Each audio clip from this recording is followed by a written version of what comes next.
Pada 1876, Alexander Graham Bell yang merupakan penemu telepon, mencoba memproduksi pengeras suara berdasarkan karya Reis dan pada tahun yang sama ia mematenkan pengeras suara listrik pertamanya yang mampu mereproduksi ucapan yang dapat dipahami dari teleponnya. Pada saat itu, belum ada cukup pengetahuan tentang fisika dan teknik material untuk berhasil menciptakan pengeras suara elektrodinamik. Kebutuhan untuk memperkuat suara memang membantu memacu pengembangan amplifier. Pada tahun berikutnya, Werner von Siemens meliris pengeras suara listrik yang lebih maju dari Alexander Graham Bell yang digerakkan oleh kumpara elektromagnetik. Werner von Siemens merupakan pendiri perusahaan listrik dan telekomunikasi Siemens. Pada tahun yang sama, Thomas Edison dan Nikola Tesla sedang bereksperimen dengan perangkat serupa, dan Edison mengeluarkan paten Inggris untuk sistem yang menggunakan udara terkompresi untuk mekanisme penguatan untuk fonografnya. Namun, dia memilih horn dengan bahan logam yang dikenalnya yang digerakkan oleh membran yang menempel pada stylus. Para penemu dan inve mengandalkan horn untuk amplifikasi saat itu. Thomas Edison, Magnavox dan Victor Talking Machine Company pembuat fonograf Winamp Victrola, semuanya mengembangkan klakson yang canggih dan berkinerja baik. Namun, horn mereka tidak terlalu menguatkan suara. Pada 1898, Horace Sott mengembangkan mekanisme untuk memperkuat suara menggunakan udara terkompresi.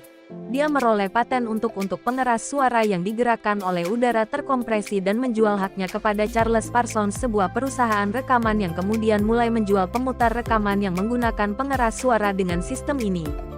Setelah itu, berbagai penemu dan perusahaan bereksperimen dengan gagasan pengeras suara elektrodinamik.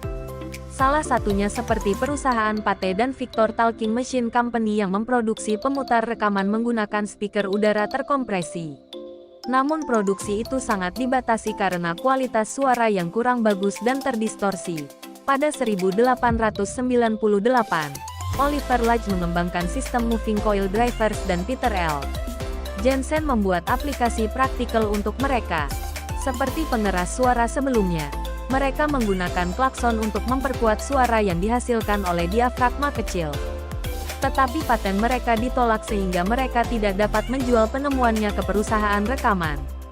Mengubah pasarnya menjadi radio dan sistem alamat publik. Pada 1915 mereka memutuskan untuk mengembangkan perusahaan mereka sendiri yaitu Magnavox dan menjadi sukses. Prinsip moving coil drivers akhirnya dipatenkan pada 1924 oleh Chester W. Rice dari General Electric dan Edward W. Kellogg dari AT&T. Keduanya mampu menyesuaikan sifat coil sampai mereka menurunkan frekuensi di mana radiation impedance kerucut menjadi seragam, sehingga dapat mereplikasi kebisingan. Rice dan Kellogg berhasil memecahkan masalah dan menghasilkan audio yang bagus dan tajam. Prototipe mereka memiliki rentang frekuensi dinamis yang lebih beragam, dan dapat meningkatkan kenyaringan suara sehingga membuatnya lebih baik daripada horn. Mereka menyempurnakan produk tersebut dalam beberapa tahun dan menyebutnya radiola loudspeaker tanda pagar 104 yang dijual pada tahun 1926 seharga $250 AS dan diproduksi di bawah Radio Corporation of America (RCA).